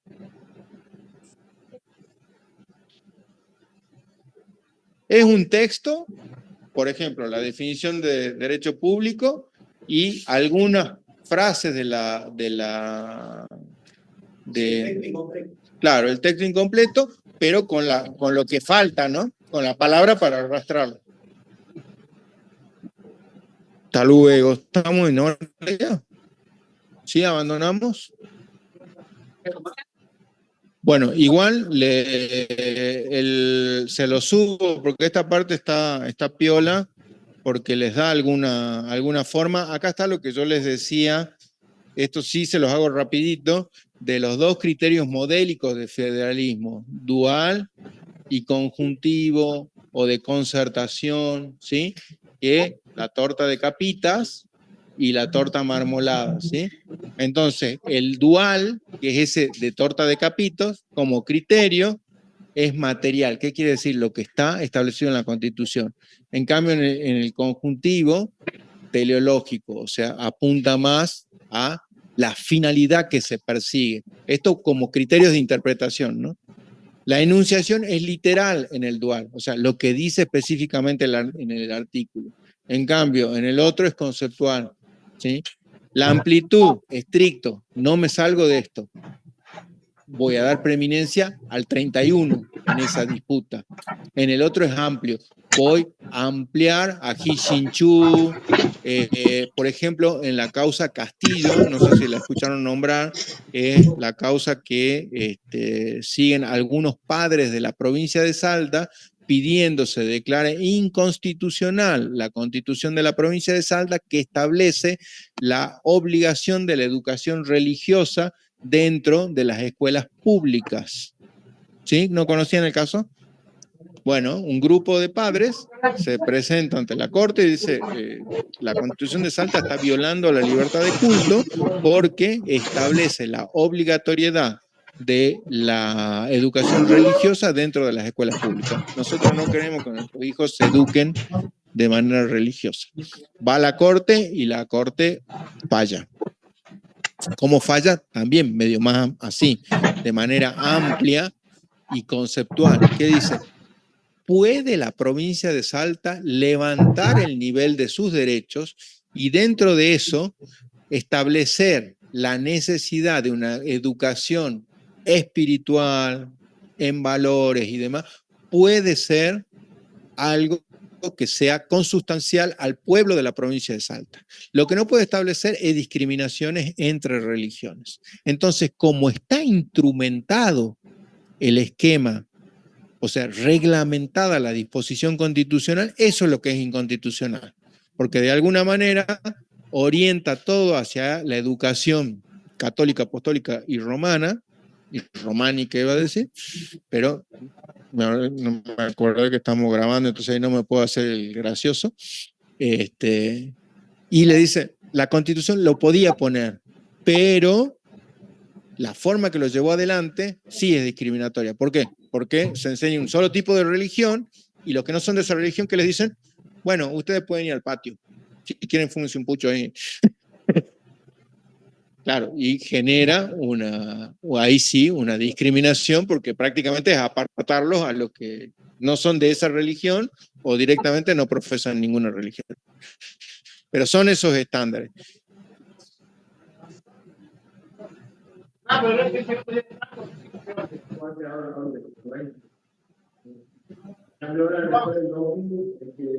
Es opcional al que no quiere presenciar la risa o alguna actividad similar. Sí, perfecto. También estaba, no sé si vieron el último hombre, hasta el último hombre. ¿No? Es el hombre araña, pero es soldado ahora. Que él quiere participar, claro, termina haciendo tareas, pero él le tienen que respetar su voluntad de no portar armas. Que en principio no se la, tiene que hacer un juicio para que la acepten. Acá también hay un caso que se llama Portillo. Es exactamente algo similar. Una persona de una religión que le impide realizar o tener actividades violentas por su concepción religiosa o moral. Y bueno, había una ley de servicio militar obligatorio, como vos decías, hasta el 90, y bueno, si no concurría, incurría en delito, porque era un desertor, podía ir preso.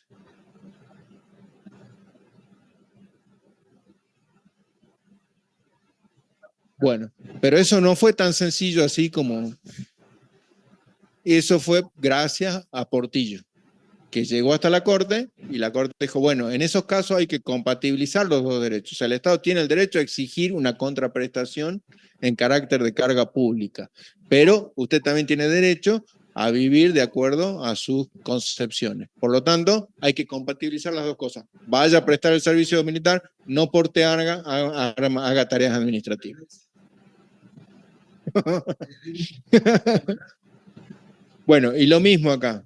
Función de los derechos, limitante, habilitante, modo cooperativo, sinalagmático, o sea, a través de contratos participativos, de ontología federal originalista, living constitution, o sea, la constitución interpretada de manera activa. Bueno, no nos alcanzó el tiempo, pero... Y ahí los enfoques con los que la Corte trabaja, de acuerdo a sus distintos integrantes. Tiene diferentes enfoques. En general, Rosati piensa de una forma, Lorenzetti piensa de otra y Rosenkrantz piensa de otra. Cuando ustedes ejerzan la profesión, no necesariamente van a tener que saber cómo piensa cada cortesano. Sí se dedican a hacer recursos extraordinarios, ahí sí van a tener que saber. Pero sí tienen que conocer las decisiones de la Corte, eso sin duda.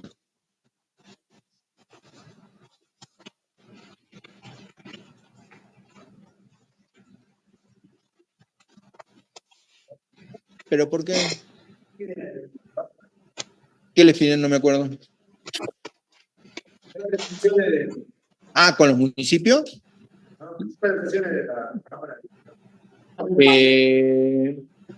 Ay, no me acuerdo el artículo. Sí, creo que 145. Lo mismo, atribuciones del Poder Ejecutivo, atribuciones del Poder Legislativo.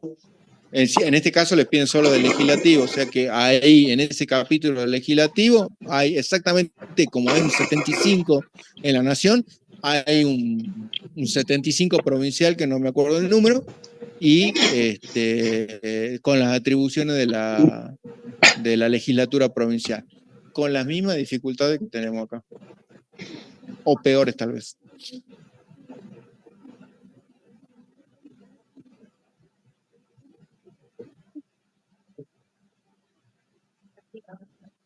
Expresamente en la Constitución.